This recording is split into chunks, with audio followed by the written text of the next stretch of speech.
Hello, welcome to our frequently asked questions. Today I'm asking a very commonly asked question about lower blepharoplasty. What are the risks of having lower blepharoplasty and what can I do to reduce those risks? And in answering this question, we'll talk about the common factors that are involved with healing, we'll talk about uncommon risks, we'll talk about the most serious and important risks. We'll talk about the factors that you need to consider in order to reduce the risks, ensure that you have a straightforward and fast recovery. And we'll talk through these in enough detail that you'll be able to make an informed decision about having lower blepharoplasty. My name is Dr. Julian De Silva and I'm a London-based facial cosmetic and plastic surgeon, and blepharoplasty is a very common procedure that I complete for patients every day, and what we are talking about today are factors that I discuss with my patients on a daily basis. So in terms of the risks of undergoing lower blepharoplasty, common factors that are found in the recovery period are swelling and occasionally bruising. And swelling is a normal part of healing, and the majority of swelling will go within the first 2 weeks of lower blepharoplasty surgery, and generally 80 to 90% of the swelling will go in that first 2 weeks. However, not all of it, and more rarely swelling can last for 6 weeks, and very rarely it can last for even 6 months. And there are measures that can be taken to reduce the swelling after surgery. Bruising, well, most patients don't have so much bruising after lower blepharoplasty. However, bruising is a factor with any kind of surgery, and out of the recovery period, most bruising will go within the first 2 weeks of surgery, but sometimes bruising can last for even 6 weeks. And again, there are measures that can be taken before and after surgery in order to reduce that chance further. Other factors that can affect the initial period after surgery are irritation, grittiness, and these are common in the recovery period, but in most people these settle relatively quickly within 1 or 2 weeks after the surgery. Now, more uncommon risks associated with surgery can be factors such as discomfort or pain after lower blepharoplasty. In most patients is relatively mild and resolves over the first 24 or 48 hours, and more than half my patients do not need to take any pain relief medicine or analgesia after surgery. However, everyone is a little different, and sometimes discomfort can happen, but it tends to be soon after the surgery and generally settles down relatively quickly. Other factors that are less common are changes such as dryness or grittiness, and dryness after lower blepharoplasty is relatively uncommon. It's more associated with upper blepharoplasty. However, it can occur, and in most patients it resolves within a period of weeks. The lower eyelid can sometimes feel tight, but again, this is a normal part of healing and will improve soon after the surgery, generally within 2 to 3 weeks. The most serious risks with lower blepharoplasty include damage to the vision or lower eyelid retraction.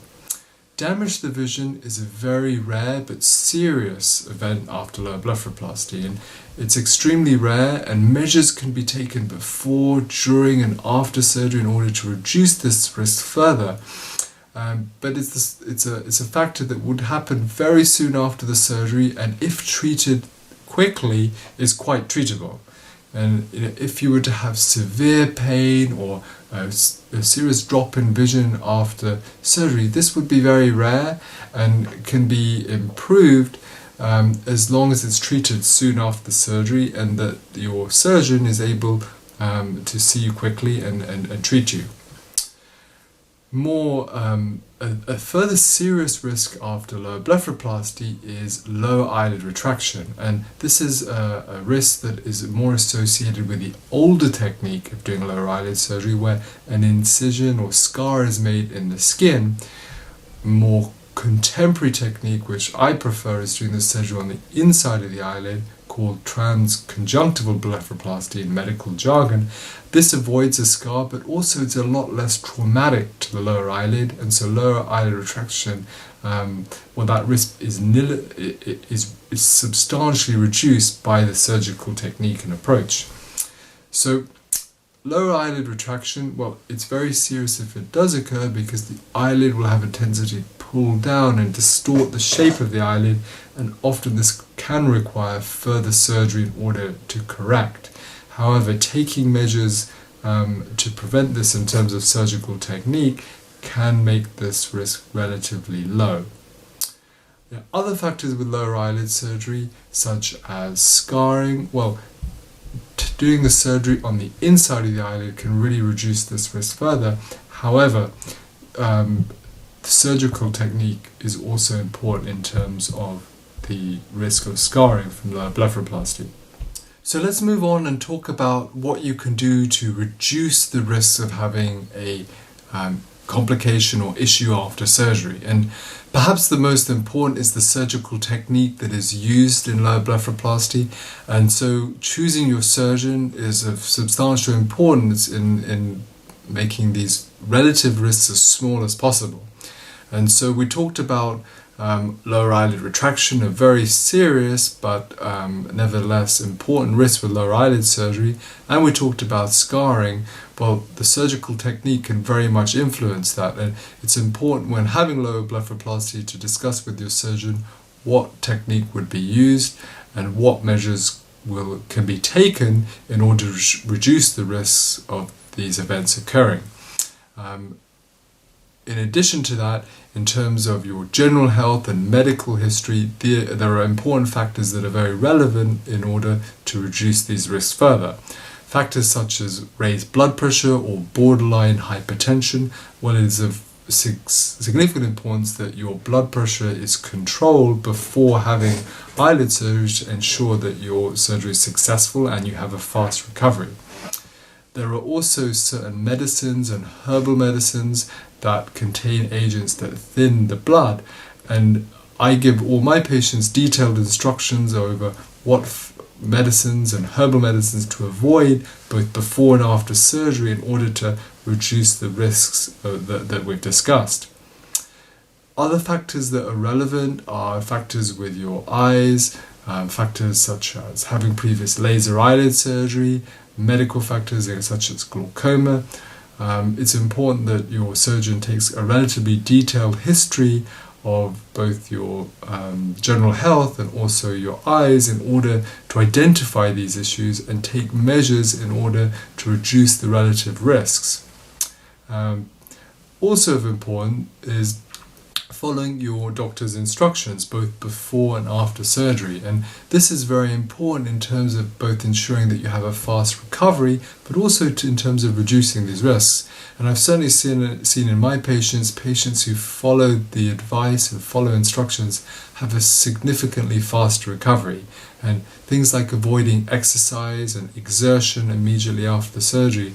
Well, patients who don't follow that advice tend to have more swelling and more bruising and tend to have a longer recovery. And so I think it's very important that if you want the best possible result and to avoid risks from surgery, that you follow your doctor's instructions.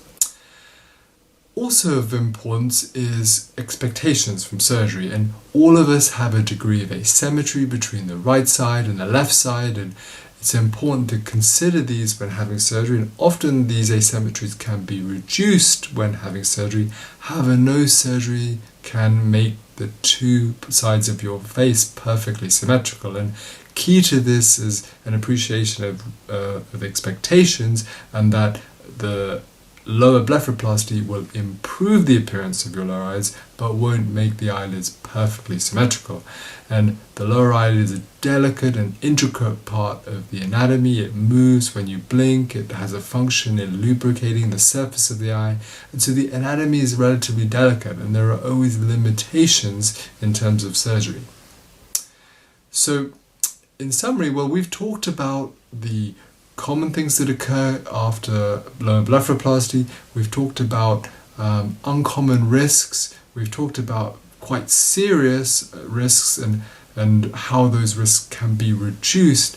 And certain measures with that are the importance of choosing your surgeon, discussing with your surgeon the techniques and what precautions the surgeon can take against those potential risks. And we've also talked about the other important factors such as your medical history, factors that you can do both before and after surgery in order to ensure that you have a fast and successful surgery and have reduced those potential risks as far as possible.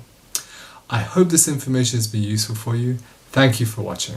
If you would like further information about having blepharoplasty or eyelid surgery, please have a look at Dr. De Silva's book. This is a comprehensive patient guide with over 250 pages, including color illustrations and photographs, including all commonly asked questions and fears that patients have. This is available through either Dr. Julian De Silva's website or by searching on Amazon.